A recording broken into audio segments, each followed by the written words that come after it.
السلام عليكم ورحمة الله وبركاته. وعليكم السلام ورحمة الله وبركاته. بسم الله والصلاة والسلام على رسول الله وعلى آله وصحبه أجمعين.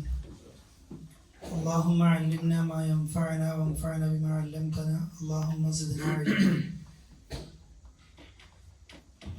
Page 3804 അഹ്സാബിലെ 28ാമത്തെ ആയത്ത്. أعوذ بالله من الشيطان الرجيم. بسم الله الرحمن الرحيم. يا أيها النبي قل لأزواجك إن كنتن تردن الحياة الدنيا إن كنتن تردن الحياة الدنيا وزينتها فتعالين أمتعكن وأسرحكن سراحا جميلا وإن كنتن تردن الله ورسوله والدار الآخرة فإن الله أعد للمحسنات منكن أجرا عظيما. أعوذ بالله من الشيطان الرجيم. بسم الله الرحمن الرحيم. يا أيها النبي قل لأزواجك إن كنتن تردن الحياة الدنيا وزينتها فتعالين أمتعكن وأسرحكن سراحا جميلا وإن كنتن تردن الله ورسوله والدار الآخرة فإن الله أعد للمحسنات منكن أجرا عظيما. ഇത് ഇപ്പൊ നിയമം ഇപ്പോഴത്തേക്ക് മാത്രം പറയില്ല, എപ്പോ ഓതുമ്പോഴും ഓരോന്നും പറയുമ്പോൾ ശ്രദ്ധിക്കട്ടോ. യാ അയ്യുഹ എന്നുള്ളത് മദ് മുൻഫസിലാണ്. 2 അല്ലെങ്കിൽ 4 അക്ഷര വലിപ്പത്തിൽ നീട്ടണം. ഒന്നിൽ യാ അയ്യുഹ അല്ലെങ്കിൽ യാ അയ്യുഹ. പിന്നെ അയ്യുഹൻ നബിയു മണിക്കാനുണ്ട്. ഈ സൂറത്ത് നന്നായിട്ടുണ്ട് അത്. ഖുൽ ലി അസ്വാജിക. പിന്നെ രണ്ടും ഇഖ്ഫ ആണ്. ഇൻ കുന്നല്ല ഇൻ കുന്തുന്ന. അത് കഴിഞ്ഞ് തുരിദിനൽ ഹയാത്തദ് ദുനിയ വസീനതഹ ഫതആലൈന ഉമത്തിഅകുന്ന വഉസരിഹ്കുന്ന സറാഹാ. ഒന്ന് സീനാണ്, പക്ഷെ റോ തൊള്ള നിറച്ചുണ്ടാകണം. പിന്നെ ജമീല അവിടെയും ഇഖ്ഫ ആണ്. ഈ ആയത്തിലോ പേര് യാ അയ്യുഹൻ നബിയു, നബിയെ. ഖുൽ ലി അസ്വാജിക്, ഖുൽ നിങ്ങൾ പറയണം. ലി അസ്വാജിക് സൗജിനോട്. എന്താണ് സൗജ്? ഭാര്യമാരോട് പറയണം. ഇൻ കുന്തുന്ന നിങ്ങളാണെങ്കിൽ, അഥവാ ഇൻ കുന്തുന്ന തുരിദിൻ നിങ്ങൾ ഉദ്ദേശിക്കുകയാണെങ്കിൽ, അൽ ഹയാത്ത് ദുനിയ നബിയുടെ 9 ഭാര്യമാർ ജീവിച്ചിരിക്കുന്ന സമയത്ത് പറയാണ്. നിങ്ങളുടെ ഭാര്യമാരോടൊക്കെ പറയും ഇൻ കുന്തുന്ന തുരിദിന നിങ്ങൾ ഉദ്ദേശിക്കുകയാണ് അൽ ഹയാത്ത് ദുനിയ ദുനിയാവിലെ ജീവിതമൊക്കെയാണ് നിങ്ങൾ ഉദ്ദേശിക്കുന്നതെങ്കിൽ, വസീനതഹ ദുനിയാവിലെ അലങ്കാരങ്ങളൊക്കെയാണ് നിങ്ങൾ ഉദ്ദേശിക്കുന്നതെങ്കിൽ, നബിയോട് അല്ലാഹ് പറയാ, എല്ലാ ഭാര്യമാരെയും വിളിച്ചിട്ട് പറഞ്ഞു, നിങ്ങൾക്ക് ദുനിയാവും സുഖവും സൗകര്യങ്ങളും ഒക്കെയാണ് വേണ്ടതെങ്കിൽ ഫതആലൈന. എല്ലാവർക്കും അറിയാലോ, വാന്ന. ഒരു പെണ്ണിനോടാ പറയുമെങ്കിൽ താഴ് നല്ല ഒരു താലി എന്നാ പറയും അല്ലേ. താലൈൻ. നിങ്ങളുടെ കുറേ പെണ്ണുങ്ങളുണ്ടല്ലോ, നിങ്ങളെല്ലാവരും വന്നോ, ഇപ്പൊ ദുനിയാവും തരാം സുഖവും തരാം, അതാ പറയാൻ പോകുന്നത്. ഇത് പറയാൻ അല്ലാഹ് പറഞ്ഞത്. നിങ്ങളെല്ലാവരും വന്നോ ഉമത്തിഅകുന്ന നിങ്ങൾക്ക് ഞാൻ എന്ത് തരാം, മുത്തുഴ തരാം. ഇതാ മുത്തുഴ എന്ന് പറഞ്ഞാൽ ത്വലാഖ് ചൊല്ലിയിട്ട് വിട്ടുപോകുമ്പോൾ ഭാര്യ കൊടുക്കുന്നൊരു സമ്മാനമാണത്. പിന്നെ നല്ല നിലക്ക് പിരിയാൻ വേണ്ടിയിട്ട്. ഇപ്പൊ നബിയുടെ ഭാര്യമാരോട് പറയാൻ വേണ്ടി പറയാണ്. അപ്പൊ എന്തോ ചെറിയ സംഗതിയാണ്, ട്വിസ്റ്റാണ് നടന്നിട്ടുണ്ട് വീട്ടില്, ചെറിയൊരു സംഗതി. അപ്പോൾ പറയാണ്, നിങ്ങൾക്ക് ദുനിയാവല്ലേ വേണ്ടത്, സുഖങ്ങളും സൗകര്യമല്ലേ വേണ്ടത്, പിടിച്ചു കെട്ടിയിട്ട് നിന്റെ കോലം പോലെ നോക്കിക്കോന്നല്ല പറഞ്ഞത്. എല്ലാവരും വന്നോളി, എന്ത് ചെയ്താ എല്ലാവരും വാ, നിങ്ങൾക്ക് നിങ്ങളെ മുത്തുവാൻ തന്നിട്ട് എന്ത് ചെയ്ത് തരാം, നിങ്ങളെ കഴിച്ചിലാക്കി തരാം. അപ്പൊ ഉസർരിഹ്കുന്ന, നിങ്ങൾ ഒഴിവാക്കി തരാം. എങ്ങനെ? സറാഹൻ ജമീല, ഭംഗിയായിട്ട് ഒഴിവാക്കി തരാം. ഈ ഡയലോഗ് ഇരിക്കുന്ന എല്ലാവരും ഏകദേശം അടിച്ചു കഴിഞ്ഞതായിരിക്കും അല്ലെ? ആണുങ്ങളൊക്കെ ഇല്ലേ? കഴിഞ്ഞിട്ടില്ലല്ലോ. ഇത് നബിയോട്, പിന്നെ നബിയുടെ ഭാര്യമാരോട് പറയാൻ അള്ളാഹ് നിർദ്ദേശിക്കാണ്. ചില കാരണങ്ങൾ ഉണ്ടായിട്ടുണ്ട്. ഒരു കുശുകുശുപ്പ് വീട്ടിലുണ്ടായിരുന്നു. എല്ലാവരും പിന്നെ ഭാര്യമാരൊരു ലീഡറൊക്കെ നിർത്തി ഈ വറ എന്നൊക്കെ ആക്കിയിട്ട് ഇത്തരുന്നൊന്നും പോരാ ചെലവിന്, വലിയൊരു സുഖമൊന്നുമില്ല. ഇപ്പോൾ റസൂലുള്ളാഹിന്റെ വീട്ടിൻ്റെ അവസ്ഥ നമുക്ക് എല്ലാവർക്കും അറിയാലോ. അപ്പോൾ ആ ചർച്ച പിന്നെ ഉണ്ടായിട്ട് എല്ലാവരും യോജിപ്പിൽ അവതരിപ്പിച്ച് കഴിഞ്ഞാൽ പിന്നെ എന്തുണ്ടാവും, എന്തോ മാറ്റം ഉണ്ടാവും എന്ന് എഴുതിയിട്ടാണ് പറയുന്നത്. പിന്നെ ഇത് പറയുമ്പോൾ ഒരു കഥയല്ല. പിന്നെ ഇടവണ്ണ പഠിക്കുന്ന സമയത്ത് ഈ കോളേജിൽ പഠിക്കുമ്പോൾ മദ്രസയിൽ പഠിപ്പിക്കും രാവിലെ 10 മണി വരെ. അപ്പോൾ 250 രൂപയൊക്കെ ശമ്പളം ഉണ്ടാവും. അപ്പം എല്ലാ അധ്യാപകന്മാരും തീരുമാനിച്ച് നമ്മൾ ഇന്ന് പഠിപ്പിക്കണ്ട, വെല്ലടിച്ചാൽ ആരും പഠിപ്പിക്കാണ്ട് ഓഫീസിൽ തന്നെ ഇരിക്കുക, എന്നാൽ ഇപ്പോൾ മാനേജ്മെൻറ്റ് വന്ന് നമ്മൾ ശമ്പളം എല്ലാം കൂട്ടിത്തരും എന്നുള്ളത്. അപ്പോൾ ഇടവണ്ണത്തെ മാനേജറൊക്കെ വന്ന് മൂപ്പരെ വീട്ടിൻ്റെ ഒരു ഓഫീസ് റൂമിൽ ഇരുന്നിട്ട് പുളിച്ച തെറിയായിരുന്നു പറഞ്ഞത്. പിന്നെ അതോടുകൂടി അത് കഴിഞ്ഞിട്ടുണ്ട് എല്ലാവർക്കും. അതുപോലെ റസൂലുള്ളാഹിന്റെ വീട്ടിൽ ഈ ഒരു ചെലവിന് കിട്ടുന്നൊന്നും പോരാന്നുള്ളൊരു അഭിപ്രായം വന്നപ്പോൾ ഓരോരുത്തരും സിദ്ദീഖുൽ അക്ബറും ഉമറുൽ ഖത്താബൊക്കെ റസൂലുള്ളാഹിന്റെ വീട്ടിൽ വന്നപ്പോൾ അവിടെ വലിയൊരു പിന്നെ ഒരു യുദ്ധഭൂമിയിൽ നിൽക്കുന്ന പോലെ എല്ലാവരും നിൽക്കുന്നത്, എല്ലാവരും ഗൗരവത്തിലാണുള്ളത്. ഈ ഒരു ചർച്ച അവിടെ നടന്നു കഴിഞ്ഞല്ലോ. അപ്പോൾ സിദ്ദീഖുൽ അക്ബർ കയറി ഒരു ഒന്നും മിണ്ടുന്നില്ല, സംസാരിക്കുന്നില്ല, ഗൗരവം ചിരിക്കണില്ല. ഉമറുൽ ഖത്താബ് വന്നപ്പോൾ ഇങ്ങനെ തന്നെ ഉണ്ടായി. ഉമർ പറയുന്നൊരു ഡയലോഗ് ഉണ്ട്, ഒരു സംസാരം ഉണ്ട്. അതിൽ ഈ 38 പേജ് നിങ്ങൾക്കത് കാണാം. അതിൽ ആ പേര് മുസ്ലിം അഹമ്മദ് ഉദ്ധരിക്കുന്ന ഹദീസിന്റെ സംഭവം. നിങ്ങൾ ഹദീസ് വായിക്കണം, അഹ്സാബിൽ കുറേ ഇങ്ങനെ വായിക്കാനുണ്ട്. അതിൽ പിന്നെ ഉമർ പറയുന്ന ആ ഭാഗം 2, 3, 4, 5, 6, 7ാമത്തെ ലൈന് ഉമർ പറഞ്ഞു, ഞാൻ നബിയോട് സംസാരിക്കാം, അവിടുന്ന് ചിരിച്ചേക്കാം. കണ്ടോ എല്ലാവരും?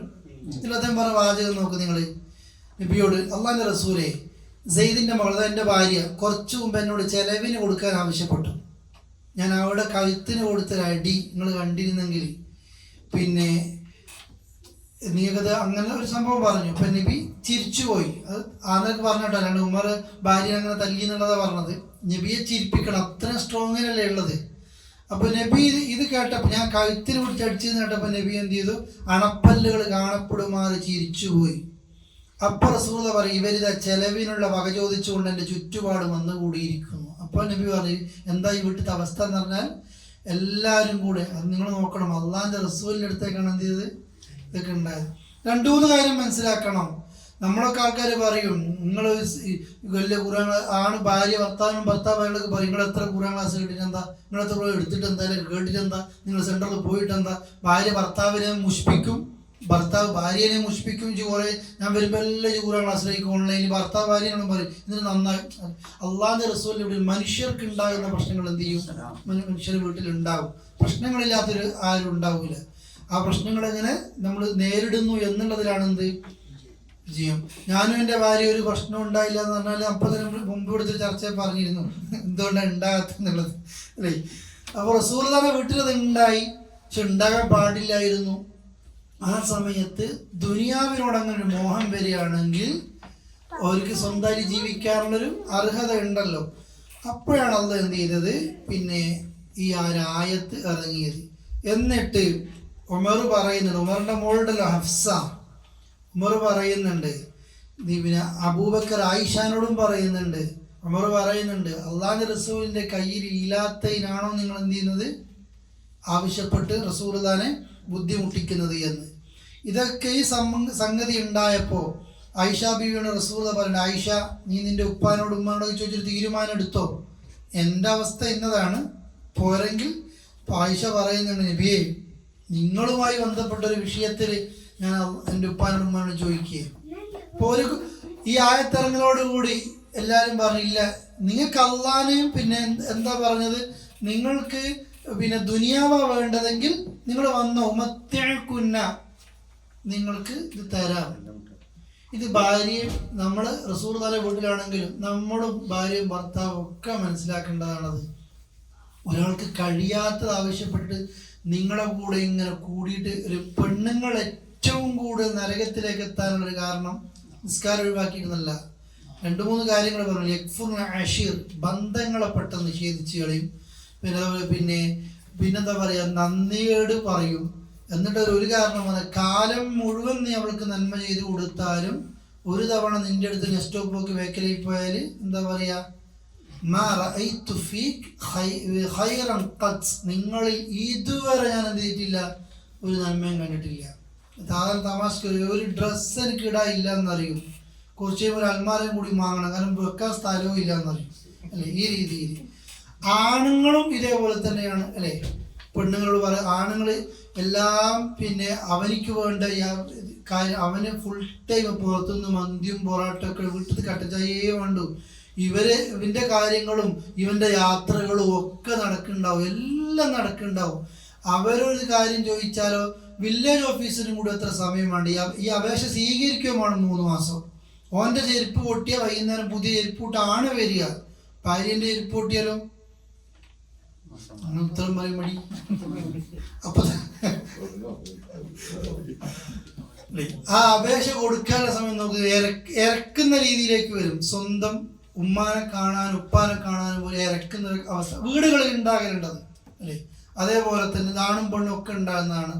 നമ്മൾ അങ്ങനെയല്ല, പിന്നെ മനുഷ്യന്മാരുടെ അബദ്ധങ്ങളും കുറ്റങ്ങളും ഒക്കെ വരും. പഠിച്ചോ നമുക്ക് നല്ല ജീവിതം എല്ലാവർക്കും നൽകുമാറാകട്ടെ. ഇത് റസൂലുള്ളാഹിയുടെ വീട്ടിലുണ്ടായി, ചെറിയ ചെറിയൊരു വിഷയങ്ങൾ ഉണ്ടായി. കിട്ടുന്നത് പോരാന്നുള്ള എല്ലാവർക്കും ഉണ്ടാവും. തൊഴിലാളികൾ മുതലാളികളോട് വിറുവിറുക്കുന്നുണ്ടാവും അല്ലെ, എല്ലാവരും ഉണ്ടാവും. രണ്ടാമത്തെ ഓപ്ഷൻ കൂടി, നിങ്ങൾ വന്നോ നിങ്ങൾക്ക് വിഭവം തരാം.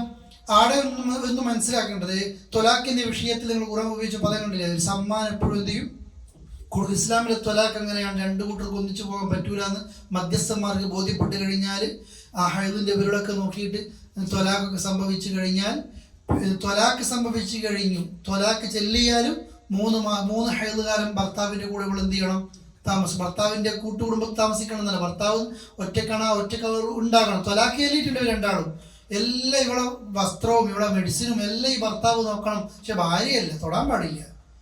അപ്പോൾ അവൾ എന്ത് ചെയ്യണം, ഇദ്ദയിലാണുള്ളത്. ഇദ്ദയും കഴിയുന്ന സമയത്താണ്. ഇപ്പൊ 3 ഹൈദ് കാലങ്ങൾ നിന്നിട്ടും യോജിക്കുന്നില്ല എങ്കിൽ മാനസികമായി അത്ര അകന്നു പോയിട്ടുണ്ടാകുമല്ലോ. എന്നിട്ടാണ് പിരിയൽ. തൊലാഖ് ചെല്ലിയിട്ടാണ് എന്തൊരു പിരിയൽ. ഇന്ന് പിരിഞ്ഞിട്ടാ തൊലാഖ് അല്ലേ, ഓളാദ്യം വീട്ടിൽ കൊണ്ടാക്കിയിട്ട് പിന്നെ ആ തൊലാഖ്. ഇസ്ലാമിലെ തൊലാഖ് ശരിക്കും തൊലാഖ് ചെല്ലിയിട്ടാണ് പിന്നെ എന്ത് ചെയ്യല്, പിരിയുന്ന. ആ പിരിയുമ്പോൾ ഒരു സമ്മാനം എന്ത് ചെയ്യുക, കൊടുക്കുക. ആ രീതിയാണ് ഇസ്ലാമിക രീതി. അതുകൊണ്ടാണ് പണ്ഡിതന്മാർക്ക് പറയുന്നത്, അങ്ങനെ മധ്യസ്ഥന്മാർക്കും കുടുംബക്കാർക്കും ചിലപ്പോൾ ഓക്കും ബോധ്യപ്പെടും, ഇവനിക്കും ബോധ്യപ്പെടും, നമ്മൾ തമ്മിൽ യോജിപ്പിച്ചു പോകാൻ പറ്റില്ല. ഇവൻ വേറെയോ അവളെ വേറെ കല്യാണോ, ആദ്യം കുടുംബക്കാരെ വരെ വിളിക്കാൻ പറ്റുന്ന രീതിയിലായിരിക്കും ഉണ്ടാകുക. അങ്ങനെ ഉണ്ടാക്കണം എന്നല്ല കേട്ടോ പുതിയ. പിന്നെ ആ രീതിയിലും ചർച്ച ചെയ്ത് മനസ്സിലായിട്ടുണ്ടാവും. അത് നിങ്ങൾക്ക് തരാം. ഇനി കുത്തുരീതിൽ നിങ്ങൾ ഉദ്ദേശിക്കുകയാണ് അള്ളാനെ അള്ളാഹിന്റെ റസൂലിനെ, നിങ്ങൾക്ക് ദുനിയാവ് ഉണ്ടെങ്കിൽ വന്ന് പോയിക്കോ, എല്ലാം വാങ്ങിയിട്ട് പോയിക്കോളി. ഇനിയല്ല പഠിച്ചോനും റസൂലും ദീനൊക്കെ അനുസരിച്ച് എൻ്റെ കൂടെ ജീവിക്കും, അങ്ങനെയല്ലേ ഉണ്ടാകുക. അതാ വേണ്ടതെങ്കിൽ വദ്ദാറൽ ആഖിറ, പരലോകമാണ് വേണ്ടതെങ്കിൽ ഫഇന്നല്ലാഹ, തീർച്ചയായും അല്ലാഹു തആല അഅദ്ദ, ഒരുക്കി വെച്ചിരിക്കുന്നു, ലിൽ മുഹ്സിനാതി, നന്മ ചെയ്യുന്നവർക്ക്, മിൻകും, നിങ്ങളിൽ നിന്ന്, അജ്റൻ അളീമ, അമ്പിച്ച കൂലി. 2 ഓപ്ഷൻ കൊടുത്തിട്ടുണ്ട്. നമ്മൾ ഇപ്പം താങ്കൾ പറഞ്ഞ പോലെ ഇജ്ജ് പൊയ്ക്കോന്ന് പറയുന്നതല്ല. അള്ളാഹു റസൂൽ പറഞ്ഞ രീതി, ദീനും അള്ളയും റസൂലും പരലോകമൊക്കെ വേണ്ടതെങ്കിൽ എൻ്റെ കൂടെ ഈ രീതിയിൽ തന്നെ എന്ത് ചെയ്യുക, ഈമാനികമായിട്ട് തന്നെ ജീവിക്കാം.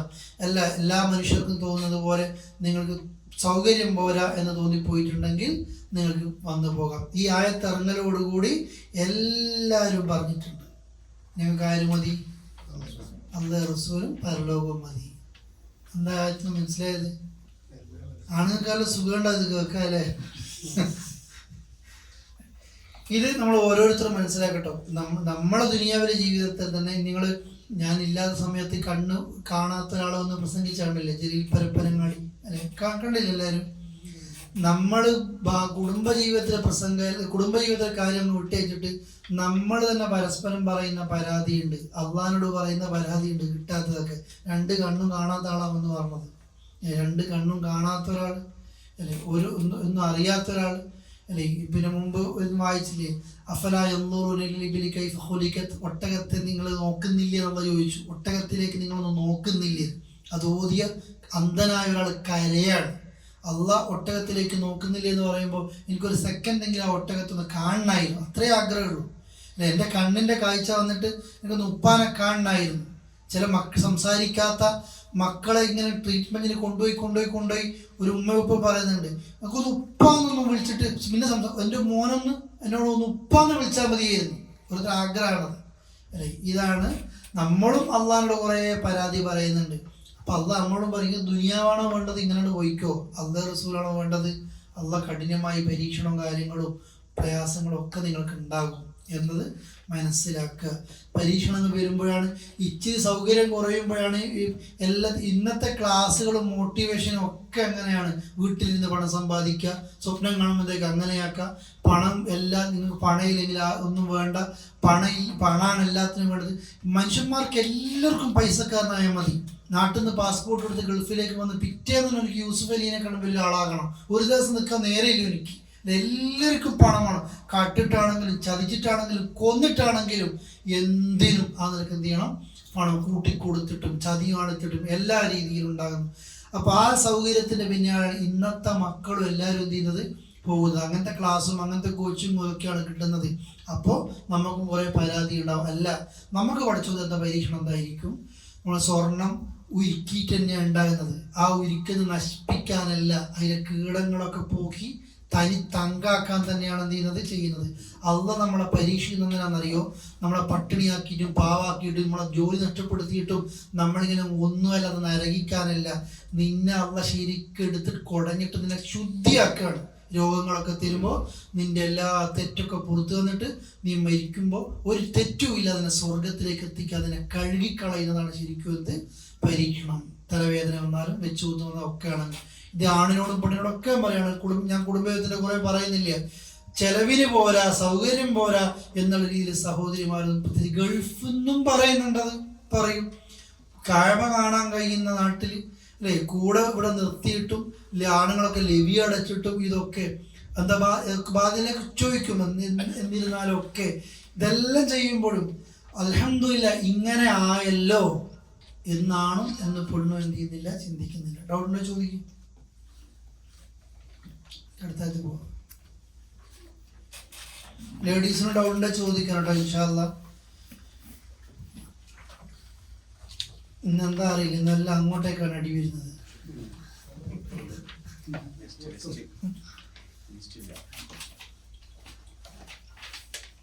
അടുത്ത ആയത്ത്, ഇതിന്റെ വിശദീകരണങ്ങൾ നിങ്ങൾ വായിക്കേണ്ടത്. നിങ്ങൾ ഭാഗങ്ങളൊക്കെ എന്തെങ്കിലും വന്നിട്ടുണ്ട്.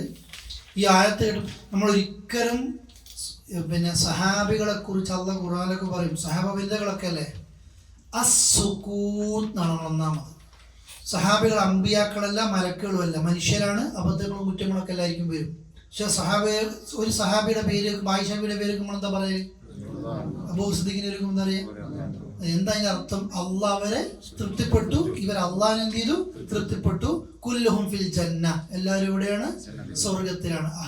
സഹാബത്തിനെ കുറിച്ച് ചീത്ത പറയുന്നവൻ കാട്ടുകഴുതേനേക്കാൾ പഴച്ചവനാണ്. കഴുതയല്ല, കാട്ടുകഴുതയിലെ അതിനേക്കാൾ പഴച്ചവനാണ്. നിങ്ങൾ ഉഹുദ് മലയോളം ചെലവഴിച്ചാലും സഹാബത്തെ അത് ചെലവഴിച്ച ഒരു ദിർഹമിൻ്റെയോ ദീനാറിൻ്റെ അടുത്ത് പോലും എന്ത് ചെയ്യൂല, അത് എത്തൂല. അതുകൊണ്ട് ഇതെല്ലാം വായിക്കുമ്പോൾ അവിടെ ഉണ്ടായിട്ടുണ്ട് എന്നല്ല, ഇത് മനുഷ്യരാണ് എല്ലാ വീടുകളിലും. അതെന്താ അങ്ങനെ ഉണ്ടായത് എന്നുള്ളത് പറയാൻ വേണ്ടി മാത്രമാണ്. അതല്ലാതെ ഞാൻ അത്രയും ഗൗരവത്തിൽ പറഞ്ഞ കേട്ടോ, ഒരു തെറ്റിദ്ധാരണയോ ഒരു ദുഷിച്ച ചിന്തയോ സഹാബികളെ കുറിച്ച്, പ്രത്യേകിച്ച് നമ്മുടെ ഉമ്മമാരാണിവർ, നമ്മുടെ ഉമ്മമാരാണ്. ഇതൊക്കെ നമ്മളെ പഠിപ്പിക്കാൻ വേണ്ടി എന്ത് ചെയ്താണ് അള്ളാഹ് അറിയിക്കുന്ന ചില സംഭവങ്ങളാണ്. يا نساء النبي من يأت منكن بفاحشة ബൈന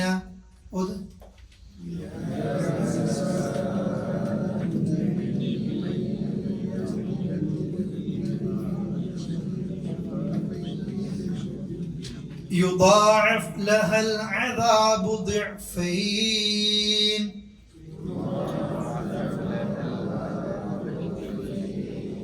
وكان ذلك على الله يسيرا.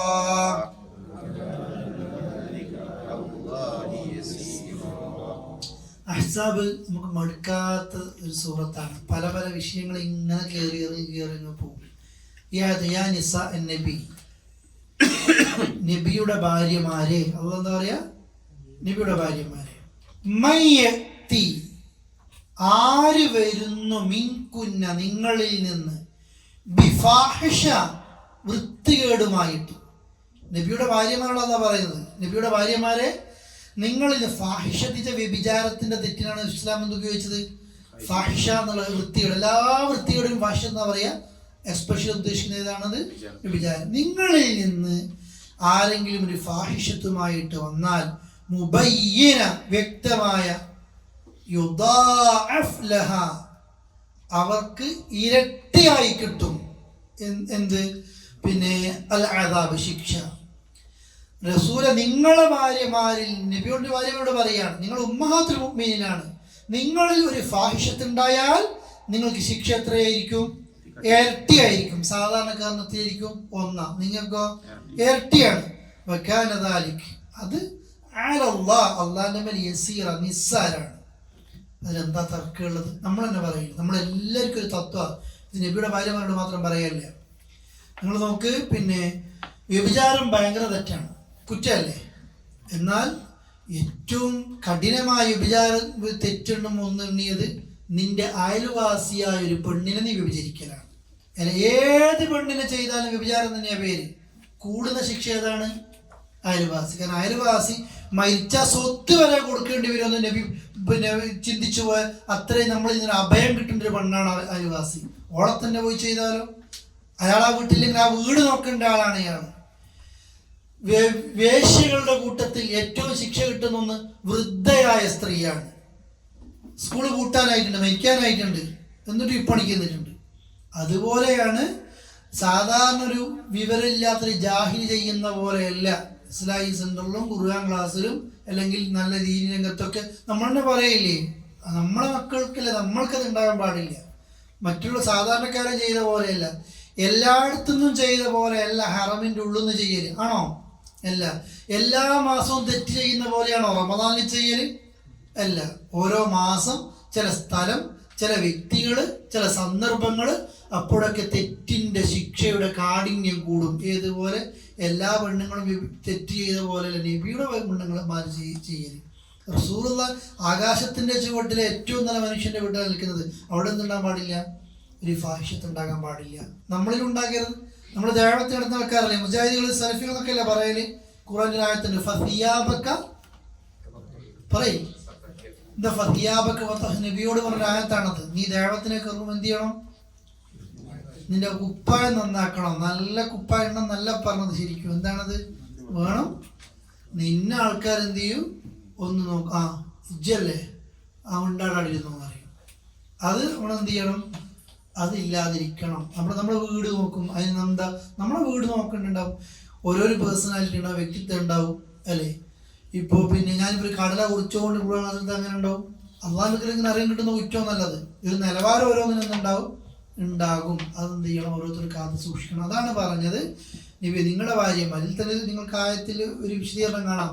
നബിയോടെന്താ പറഞ്ഞില്ലേ, ഇൻ അശ്റക്ത നിങ്ങൾ ശിർക്ക് ചെയ്താൽ നിന്റെ എല്ലാ അമലും നീയാണെങ്കിൽ നിന്റെ അമലൊക്കെ എന്ത് ചെയ്യും? എല്ലാം പൊളിച്ചു കളയും. ഒരിക്കലും സംഭവിക്കാൻ പാടില്ല. ചിലപ്പോൾ ഖുർആനിൽ നബിയ പിന്നെ അബസ വത്തവല്ല എന്നൊക്കെയുള്ള സൂറത്തൊക്കെ ഇല്ലേ, നബിയിൽ നിന്ന് അമ്പിയാക്കളിൽ നിന്നൊന്നും തെറ്റുകളൊന്നും വരുമെന്നില്ല. നമ്മൾക്ക് ഏറ്റവും നിസ്സാറായി കാണുന്നത് ഇപ്പൊ അബ്ദുല്ലാഹിബിൻ ഉമ്മ മക്തൂം എന്ന് പറയുന്ന കണ്ണ് കാണാത്തൊരു സഹാബി നബിയുടെ സദസ്സിലേക്ക് വന്നപ്പോൾ നബി ഇത്തിരൊന്നും മൈൻഡ് ചെയ്തിട്ടില്ല.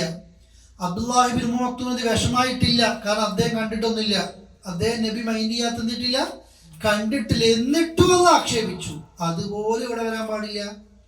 റസൂലുള്ളാഹിന്റെ വീട്ടിലേക്ക് വരാൻ പാടില്ല, പിന്നെ ജീവിതത്തിലേക്ക് ഉണ്ടാകാൻ പാടില്ല. ഇത് നമ്മൾക്ക് നബിയുടെ വീട്ടിലേക്ക് ഒതുങ്ങി നിൽക്കുന്നതല്ല. ഇത് നമ്മളൊക്കെ നിലവാരം മനസ്സിലാക്കണം. അപ്പുറത്തോരെ പോലെയല്ല നമ്മൾ.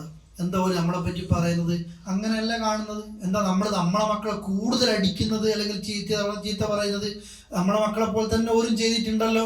ഓരെ പോലെ അല്ല ആരെ മക്കള്, നമ്മുടെ മക്കള്. അതുപോലെയല്ല നമ്മുടെ സെന്റർ എന്ന രീതിയിലാണ് മനസ്സിലാക്കേണ്ടത്. ഓക്കെ ആണോ? മനസ്സിലായോ? ഇത് നബിയുടെ ഭാര്യമാരുള്ള പറയാണ്. പിന്നെ നബിയെ നിങ്ങളുടെ ഭാര്യ നബി, നബിയുടെ ഭാര്യമാർ അത് നേരിട്ട് പറയാട്ടോ. ഇതിന് എന്തെങ്കിലും തെറ്റുന്നവർക്ക് വന്നിട്ടില്ല കേട്ടോ. നമ്മൾ വിചാരിക്കും എന്തോ വന്നു പോയി, ഒന്നും വന്നിട്ടില്ല. പക്ഷെ എന്ത് ചെയ്യാണ്, പറയാണ്. നമ്മൾ സൂക്ഷിക്കാൻ വേണ്ടി പറയൂലേ. പിന്നെ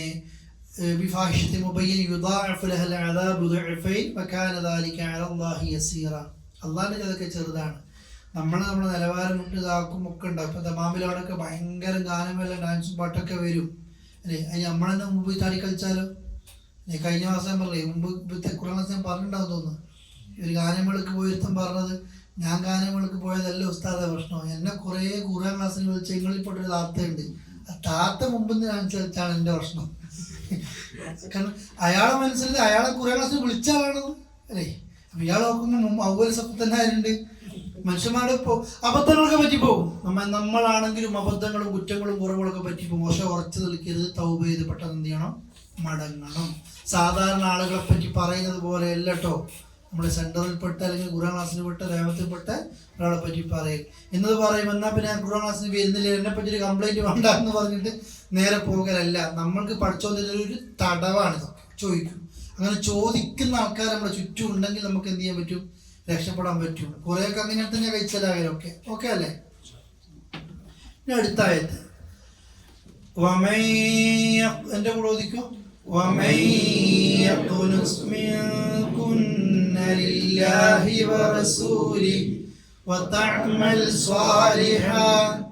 نؤتها أجرها مرتين وأعتدنا لها رزقا كريما.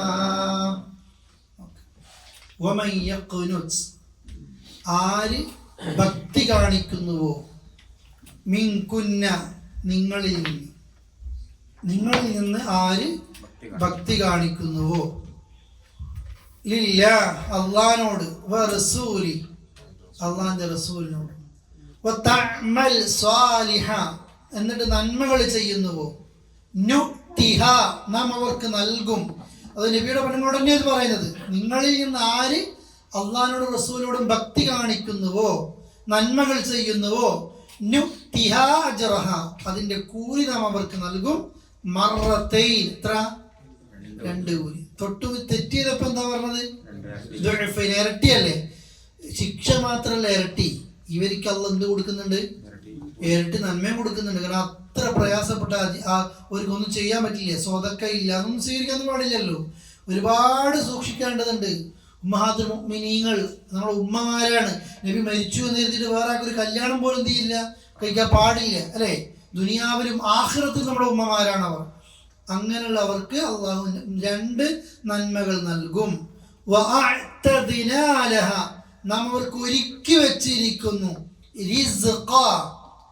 നല്ല റിസ്ഖ്. എങ്ങനത്തെ, കരീമ മാന്യമായ റിസ്ഖ്. അതാ സ്വർഗം അവർക്ക് എന്ത് ചെയ്തിട്ടുണ്ട്, അള്ളാഹ് ഒരുക്കി വെച്ചിട്ടുണ്ട്. ഇതൊക്കെ റസൂലുള്ളാഹിന്റെ വീട്ടിൽ അള്ളാഹ് കൊടുക്കുന്ന സംഭാഷണമാണത്. അല്ല, നമ്മൾക്ക് എല്ലാവർക്കും ജീവിതത്തിൽ പാലിക്കാനുള്ള സംഭാഷണമാണത്. ദുനിയാവിന്റെ വിഭവത്തിന്റെ പേരിൽ നമ്മൾ തർക്കവും അടിയും അതിന്റെ പേരിൽ പിരിയലും കാര്യങ്ങളും ഒന്നും ഉണ്ടാകരുത്. ഇന്ന് ആളുകൾ അതിന്റെ പേരിലാണ് ഒക്കെ വേണ്ടാന്നും വേണമെന്നൊക്കെ പറയുന്നതിന്റെ പേരിലാണ്, ദുനിയാവിന്റെ വിഷയത്തിന്റെ പേരിലാണത്. ഇത് ആണുങ്ങൾക്കൊരു വളയല്ല. ഒരു പണിക്കും പോകാതെ, സത്യമായിട്ട് ഒരു പണിക്കും പോകാതെ പിന്നെ തൗഹീദുള്ള ആദർശം കാക്കത്തൊള്ളായിരം ഗ്രൂപ്പ് തർക്കവും നടത്തിയിട്ട് വീട്ടിലിങ്ങനെ പട്ടിണിക്കിട്ടിട്ട് പെണ്ണുങ്ങളെ പോറ്റുമ്പോൾ അള്ളാഹിന്റെ റസൂലിന്റെ വീട്ടിലും പട്ടിണിയാന്ന് പറയാനുള്ള തോന്നിയാസത്തിനല്ല കേട്ടോ ഈ ആയത്തുള്ളത്. ഞാൻ ഒരു ജോലിക്കും പോകാതെ എന്നിട്ട് പട്ടിണി കിടക്കുന്ന രീതി അത് വേറെയാണ്. അത് ആണുങ്ങളുടെ തോന്നിയാസായിരിക്കും. ഒരു ജോലിയും പോകാതെ എന്ത് ചെയ്യുക, ഉള്ളത് വിറ്റ് തീർത്ത് തൊലച്ചിട്ട് എന്ത് ചെയ്യുക, ജീവിക്കുക എന്നുള്ളത്. പിന്നെ അതേപോലെ ഞാൻ തിന്നാൻ തരുന്നില്ലേ, ഞാൻ കുടിക്കാൻ തരുന്നില്ലേ, അടങ്ങിയിരുന്ന് ജീവിച്ചോളന്നല്ല. തിന്നാൻ കിട്ടാഞ്ഞിട്ട് പത്രത്തിൽ പെണ്ണിന്റെ ഉപ്പ അപേക്ഷ കൊടുത്തു, എൻ്റെ വീട്ടിൽ പട്ടിണിയാണ്, ആരെങ്കിലും ഇതൊന്നും ഏറ്റെടുക്കണം എന്ന് അറിഞ്ഞിട്ട് പത്രത്തിൽ പരസ്യം കണ്ടിട്ട് ഏൽപ്പിച്ചതല്ല നിന്നെ. നീ കൊടുത്തതിനേക്കാൾ അന്തസ്സായിട്ട് എന്തിട്ടുണ്ടാവും, അവിടെ തിന്നിട്ടുണ്ടാവും. കണക്ക് ഒരു ഉപ്പയും ഉമ്മയും മക്കൾ തിന്നതിന്റെ കണക്ക് പറയൂല, പ്രത്യേകിച്ച് പെൺകുട്ടികളോട് ഒരു ഉപ്പയും പറയൂലേ. പക്ഷെ ആണിന്റെ വീട്ടിലെത്തുമ്പോൾ ഈ കണക്കെല്ലാം എന്ത് ചെയ്യും, പറയാൻ തുടങ്ങിയിട്ടുണ്ടാവും. ആ തോന്നിയാസത്തിനുമല്ല ഈ ആയത്ത്. ഇത് ദുനിയാവുമായി ബന്ധപ്പെട്ട വേറെ ചർച്ചകൾ കൂടെ പറയാതെ നിങ്ങൾക്ക് എല്ലാവർക്കും ബുദ്ധിയുണ്ട്, എല്ലാവർക്കും മനസ്സിലാവുകയും ചെയ്യും. ആ ഒരു അവസ്ഥയിലേക്ക് എത്തരുത് എന്നതാണ് സൂചിപ്പിച്ചത്. അതേപോലെ തന്നെ നബിയുടെ ഭാര്യമാരുടെ അള്ള താക്കീതും കൊടുത്തു, അവർക്ക് കൊടുക്കുന്ന 2 സന്തോഷം കൊടുത്തു. ഒരായത്തും കൊടുക്കാൻ പറ്റുമോ? എല്ലാവരും ഒന്ന് ചോദലേ. യാ നിസാ النبي لستن كأحد من النساء إن اتقيتن فلا تخضعن بالقول فيطمع الذي في قلبه مرض وقلن قولا معروفا. യാ നിസാ, സ്ത്രീകളെ അല്ലെങ്കിൽ ഭാര്യമാരെ, അന്നബി നബിയുടെ ഭാര്യമാരെ, ലസ്തുന്ന നിങ്ങളല്ലട്ടോ, നിങ്ങളല്ല, കഅഹദിൻ മിനൻ നിസാ വേറെ ഏതെങ്കിലും ഒരു പെണ്ണുങ്ങളെ പോലെയല്ല നിങ്ങൾ, സാധാരണ ഒരു സ്ത്രീകളെ പോലെയല്ല. ഇത് നബിയുടെ വീട്ടിലേക്ക് ഖുർആൻ ക്ലാസ് എടുക്കുമ്പോൾ നമ്മളോടും പറയാണ്, സാധാരണ ഒരു വ്യക്തികളെ പോലെയല്ല കേട്ടോ. ഇസ്ലാഹി സെന്ററിൽ എല്ലാ വ്യാഴാഴ്ചയും ഖുർആൻ ക്ലാസ് കേൾക്കുന്ന ആളുകളും എടുക്കുന്ന ആളുകളും സംഘാടകരൊന്നും നമ്മളെല്ലാവരെ പോലെയല്ല. സാധാരണക്കാരിൽ പലതും സംഭവിക്കും. അവരെ പോലെ നമ്മളാകരുത്, അവർ പറയുന്ന പോലെ നമ്മൾ പറയരുത്. പല വീട്ടിലും ഒരിക്കലും ഇത് തീരാത്തെന്നറിയോ, പള്ളിയിൽ 1-ാമത്തെ സഫിലും ഖുർആൻ ക്ലാസ്സിലൊക്കെ ഉണ്ടായിട്ടും അഖ്ലാഖിൽ ഒരു മാറ്റം ഉണ്ടാവില്ല, അഖ്ലാഖിൽ ഒരു മാറ്റം ഉണ്ടാവില്ല. അതുകൊണ്ടാ ചിലർക്ക് വരാനും മടി, കേൾക്കാനും മടി, ചെയ്യാനും ഒക്കെ മടി ഉണ്ടാകുക. നബിയുടെ ഭാര്യയോട് അല്ലാഹ് പറയാം, നിങ്ങളെല്ലാ പെണ്ണുങ്ങളെ പോലെയല്ല. ഇനി തഖയ്തുന്ന, നിങ്ങൾ തഖ്വയോടെ ജീവിക്കുന്ന പക്ഷം, നിങ്ങൾ തഖ്വ കാണിക്കുന്ന പക്ഷം. ഇനി എല്ലാ സ്ത്രീകളും ഈ ഭാഗം മനസ്സിലാക്കണേ. ഫലാ തഖ്വഇന, നിങ്ങൾ താഴ്മ കാണിക്കരുത്. പെണ്ണുങ്ങളോട് അല്ലാഹ് പറയാണ്, സംസാരിക്കും നിങ്ങൾ എന്ത് ചെയ്യരുത്, താഴ്മ കാണിക്കുക. ഞാൻ അത് വിശദീകരിക്കുന്നുണ്ട്. ബിൽ ഖൗൽ, വാക്കി. എന്തുകൊണ്ടാണ് ഒരു പെണ്ണ് സംസാരിക്കുമ്പോൾ കൊഞ്ചിക്കുഴയുന്ന രീതിയിൽ പിന്നെ കേൾക്കട്ടെ എന്ന രീതിയിൽ എന്ത് ചെയ്യരുത്, സംസാരിക്കരുത്.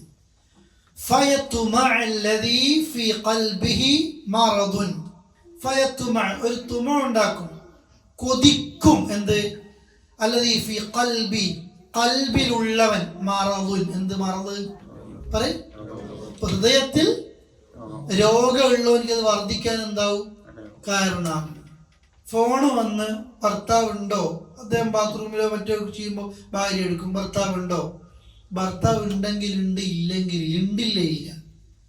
അഥവാ ഇവക്കും ഒരു സുഖം, ഈ സംസാരം കേൾക്കുമ്പോൾ ആണിനറിയാം ഇത് കൊളുത്താൻ സാധ്യത ഉണ്ടോ ഇല്ലേ എന്നുള്ളത്.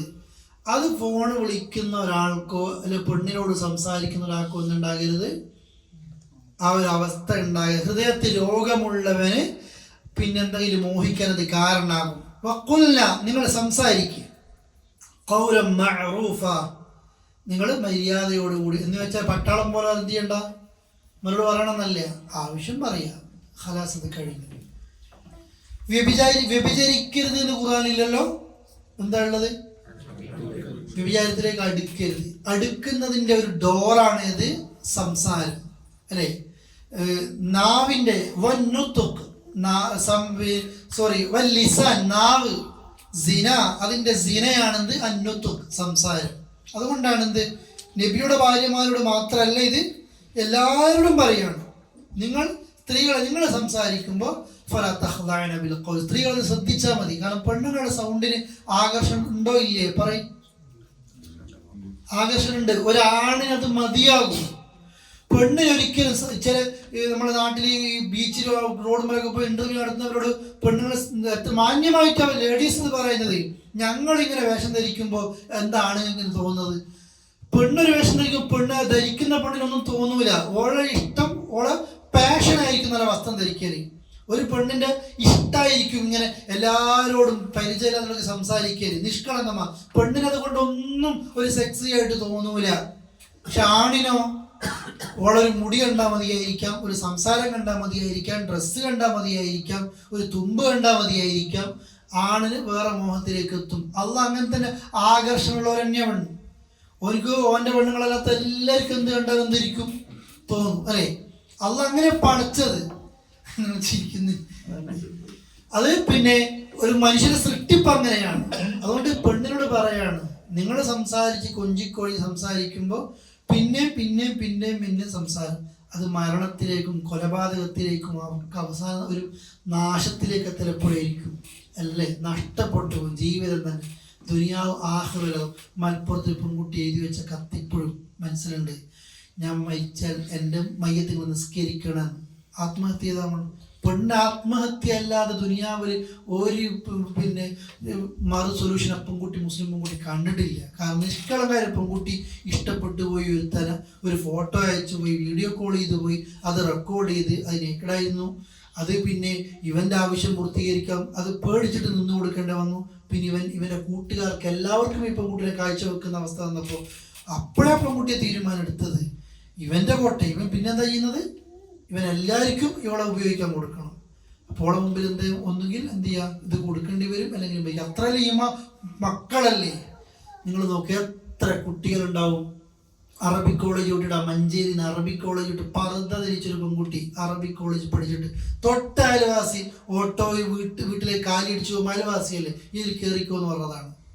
ആ സംസാരം വീട്ടിലേക്ക് എത്തിയത് കുട്ടിയുടെ മയ്യത്താണ്. അള്ളാഹു സ്വർഗം കൊടുക്കട്ടെ. ഇതാ ഇസ്ലാം പറയുന്ന വ്യഭിചാരത്തിലേക്ക് എത്തിക്കുന്ന ആണും പെണ്ണും ശ്രദ്ധിക്കേണ്ട കുറേ മര്യാദ. ഇതിൽ പെണ്ണിനോട് ഒന്ന് പറഞ്ഞത് നിങ്ങളെ സംസാരം, നിങ്ങളെ വേഷമാണ്. ആണിനോട് കുറേ പറയുന്നുണ്ട്, കണ്ണ് താഴ്ത്താനും ബസ് സ്റ്റോപ്പുകളിൽ ഇരിക്കാതിരിക്കാനും, ആൾക്കാർ പോകുന്ന വഴിവെക്ക് ഈയാക്കുമ്പോൾ ജുലൂസ് തുറക്കാതെ നിങ്ങൾ വഴിയോരങ്ങളിൽ ഇരിക്കരുത്. ആണും പെണ്ണൊക്കെ സഞ്ചരിച്ചു പോകും, ഇരിക്കരുത്. നിയമം അതാണ്. ഇരിക്കരുത് നിർബന്ധമാണെങ്കിൽ കുറേ നിയമമുണ്ട്. കണ്ണ് താഴ്ത്തണം, നന്മ കൽപ്പിക്കണം, തിന്മ വിരോധിക്കണം, അതിൻ്റെ സലാം അടക്കണം, ഒക്കെ ചെയ്യണം അനിവാര്യമാണെങ്കിൽ. ഇല്ലൽ മകൻ ഇരിക്കലല്ലാതെ നിവൃത്തിയില്ലെങ്കിൽ ഇതൊക്കെ നിങ്ങൾ പാലിക്കണം. വേറെ ഉണ്ട് അല്ലേ? പിന്നെ ജ്യേഷ്ഠൻ്റെ ഭാര്യ, അനുജൻ്റെ ഭാര്യ പിന്നെ ബൈക്കുമേൽ പോവുക. ജ്യേഷ്ഠൻ ഗൾഫിലാണ്, ഇവിടെ ഹോസ്പിറ്റലിൽ കൊണ്ടുവന്ന ആരാണ്? ഭർത്താവിൻ്റെ അനിയൻ ബൈക്കുമേൽ ഇരുത്തിയിട്ട് ഓളെ വീട്ടിൽ കൊണ്ടുവന്ന ആരാണ്? ഭർത്താവിൻ്റെ ഏട്ടൻ. അങ്ങോട്ട് ഇതൊന്നും ഇസ്ലാമിലില്ലാത്തതാണ്. നിങ്ങളെന്താ മഞ്ഞക്കണ്ണോട് കാണുന്നുള്ള രീതി അല്ല. മഞ്ഞക്കണ്ണോട് കാണുന്നത് ഇത് സഹാബികളെ പഠിപ്പിച്ചത്. ഒരു വ്യഭിചാരത്തിൽ തെറ്റ് ചെയ്തിട്ടല്ല. അലി റളിയല്ലാഹു അൻഹു നബിയുടെ മോളെ ഭർത്താവല്ലേ? അലിയോട് എന്താ റസൂൽ പറഞ്ഞ? അലി നോട്ടത്തിന്റെ പിന്നാലെ പിന്നെ നിങ്ങൾ നോക്കരുത്. ആദ്യത്തെ നോട്ടം ഇന്നലക്കൽ ഊല, ആദ്യത്തെ നോട്ടം നിനക്ക് അനുവദിക്കപ്പെട്ടതാണ്. വലൈസത്തിലൊക്കെ രണ്ടാമത്തെ നോട്ടം എനിക്ക് ഉണ്ടാവില്ല. ഞാൻ ആദ്യം തന്നെ 1 മണിക്കൂർ ഇങ്ങനെ നോക്കിക്കാനില്ല അല്ലേ? അല്ലേ? ഇത് ബിയാപ്പിളാണോ പറയുന്നത്? എന്താ ചോദിക്കാൻ വിചാരിച്ചത്? ഇത് നമ്മൾ 2 രീതിയിലാണ് ഇസ്ലാം വ്യഭിചാരത്തൊക്കെ. ഒന്ന് പിന്നെ സ്ത്രീകൾ ആ പെണ്ണ് വേഷം ധരിച്ചു പോകും, ഇതൊന്നും ആഗ്രഹിക്കുന്നുണ്ടാകൂല. തെറ്റിലേക്ക് എത്തുന്ന സാധ്യത ആണും പെണ്ണും ഇല്ലാതാക്കാനാണ്. രണ്ടാമത് തെറ്റിന്റെ ശിക്ഷയുടെ ഗൗരവം അതാണ്. ഇന്ന് ലിബറൽ ടീമിന് വേണ്ടത് ഈ നിയമങ്ങൾ പൊളിക്കലാണ്. സത്യത്തിൽ പെണ്ണുങ്ങളെ പൊട്ടന്മാരാക്കാണ്, ശരിക്കും കച്ചവടത്തിന് ഉപയോഗിക്കുകയാണ് അല്ലേ? ആണിൻ്റെതല്ലല്ലോ ഈ ബോഡി പിക്ചർ കാണിക്കുന്നത്, ബ്ലേഡിന്റെ പരസ്യത്തിലും അല്ലേ? പിന്നെ ഇവര് ഇതിന് വേണ്ടി സെക്സിന്റെ മാർക്കറ്റിലേക്ക് പെണ്ണുങ്ങളെ ആ നിലക്ക് ഉപയോഗിക്കണം. എന്ത് കാണണം? ആ ഡ്രസ്സിന്റെ ആ ഭാഗത്തിന് ആ കളറായിരിക്കും. ആണിന്റെ നോട്ടം എവിടെയാ വേണ്ടത്? എല്ലാം ഉണ്ടാകുന്നു. അത് എത്ര പറഞ്ഞാൽ തന്നെ എനിക്ക് ബാക്കി മനസ്സിലാവും അല്ലേ? അത് ലേഡീസിനോട് പറഞ്ഞൊരു വിഷയമാണത്. പെണ്ണുങ്ങളൊക്കെ എല്ലാവരും പറഞ്ഞു കൊടുക്കേണ്ട ഒരു വിഷയമാണത്. കുറേ വിഷയം തന്നെ അല്ലേ? എന്നെ അതിന് കിട്ടൂലെന്ന് തോന്നിക്കഴിഞ്ഞാൽ ചെയ്യും. ഇന്നതല്ല, ഇന്ന് ഒരു പെണ്ണിന് വൈറലാകണമെങ്കിലും എന്തെങ്കിലും സംസാരിച്ചു റെക്കോർഡ് ചെയ്തു പിന്നെ അത് പിന്നെ ഇതാക്കും. സഹോദരിമാരെപ്പോഴും ശ്രദ്ധിക്കണം. നമ്മളെ സംസാരം കേട്ട് എന്നുവെച്ചാൽ സംസാരിക്കേണ്ടതല്ല. ഈ പിന്നെ ഇതിലൊക്കെ നല്ല വഖുൽന ഖൗലൻ മഅറൂഫ നല്ലത് പറഞ്ഞപ്പോൾ നബിയുടെ ഖബർ എങ്ങനെയാണ്, സിദ്ദീഖ് അക്ബറിന്റെ ഖബർ എങ്ങനെയാണ്, എനിക്കൊന്ന് പറഞ്ഞു തരുമോ എന്ന് ഖാസിം റഹ്മത്തുള്ളാഹി അലൈഹി ആയിഷ ബിയോടാണ് വന്ന് ചോദിക്കുന്നത്. ആയിഷ ബി എത്ര വലിയ പണ്ഡിതയാ, എത്ര ഹദീസ് ആയിഷ ബി ഉദ്ധരിച്ചു, എത്ര ചോദ്യങ്ങൾക്ക് ഉത്തരം പറഞ്ഞു, ഒരു കുഴപ്പമില്ല അല്ലേ. ഉമറിന്റെ കാലത്ത് പിന്നെ ഉക്കാദ് ചന്ത, നമ്മൾ തായിഫ് പോകുമ്പോൾ സൂഖ് ഉക്കാദ് ഇങ്ങനെ എഴുതി കാണുന്നില്ലേ, ആ ചന്തയുടെ പിന്നെ ഒരു ഡയറക്ടറായിട്ട് നിയമിച്ച ഒരു പെണ്ണിനെയാണ്. ആണുങ്ങളുടെ കൂട്ടത്തിൽ യുദ്ധത്തിൽ സ്ത്രീകൾ പോയി, ബദർ യുദ്ധത്തിൽ സ്ത്രീകൾക്ക് എത്ര വലിയ പങ്കുണ്ട്. പെണ്ണ് പുരയിൽ ഇങ്ങനെ ഊട്ടിനിരിക്കാന്നുള്ളതല്ല, മാന്യമായിട്ട് അവർക്ക് എന്ത് ചെയ്യാൻ പറ്റുന്നുണ്ട്, ചെയ്യാൻ പറ്റുന്നതുണ്ട്. പക്ഷെ സംസാരിക്കുമ്പോൾ ഒരു പെണ്ണ് എന്ത് ചെയ്യണം, കൊഞ്ചിക്കൊഴിയുന്ന രീതി പിന്നെ അവസാനിക്കുക. അത് അള്ളാന്റെ കാരണം പറഞ്ഞു നോക്ക്. ഞാൻ എമ്പ് രോഗത്തിലുള്ള എങ്ങനെയൊക്കെ എന്ത് ചെയ്യും എന്നല്ലേ പറഞ്ഞതല്ലേ, രോഗം കൽബിലുള്ള ആളുകൾക്ക് എന്ത് ചെയ്യും, അത് പിന്നെ പിന്നെ പിന്നെ അറിയാണ്ട് ഇത്രയും പറഞ്ഞു രാത്രി 12 മണിക്ക് ശേഷം അറിയാണ്ട് എൻ്റെ ഫോണിൽ സ്കൂൾ വന്നു അല്ലേ, അതിലേക്കൊക്കെ എന്ത് ചെയ്യും, എത്തിപ്പോവും. ആ സംസാരം കേട്ട് കഴിഞ്ഞാൽ അങ്ങനെ ആണിനെ തോന്നിപ്പോവുക. ഇവിടെ ചിലപ്പം സാധു ഒരു വിശ്വസ്തൻ അല്ലെങ്കിൽ ഹസ്ബൻഡിൻ്റെ കൂട്ടുകാരൻ അല്ലെങ്കിൽ അഞ്ചൻ എന്ന വിശ്വസ്തതയിൽ അന്ന് ചിരിച്ചു 2 തമാശ പറഞ്ഞതായിരിക്കും. പക്ഷെ അതൊരു പക്ഷെ ജീവിതം തകരുന്ന ഒരവസ്ഥയിലേക്കായിരിക്കും എത്തിപ്പോവുക.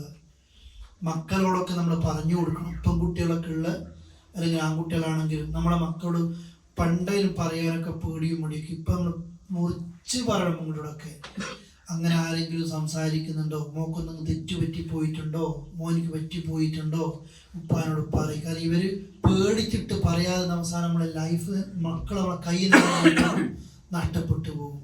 നേരെ മറിച്ച് പറഞ്ഞു കഴിഞ്ഞാൽ ഒന്നും പേടിപ്പിക്കാനോ മറ്റോ പാടില്ലാതെ തലോടിയിട്ട് നമ്മൾക്ക് വേണ്ടി രക്ഷപ്പെടലല്ലേ, ആ മക്കളെ രക്ഷിക്കാൻ ഭൂമി ലോകത്ത് ഉമ്മാക്കുപ്പാക്കാൻ കഴിയും. നമ്മൾ അങ്ങനെയായിരിക്കും ചെയ്യേണ്ടത്. ബാക്കി ക്ലാസ് പറയാം.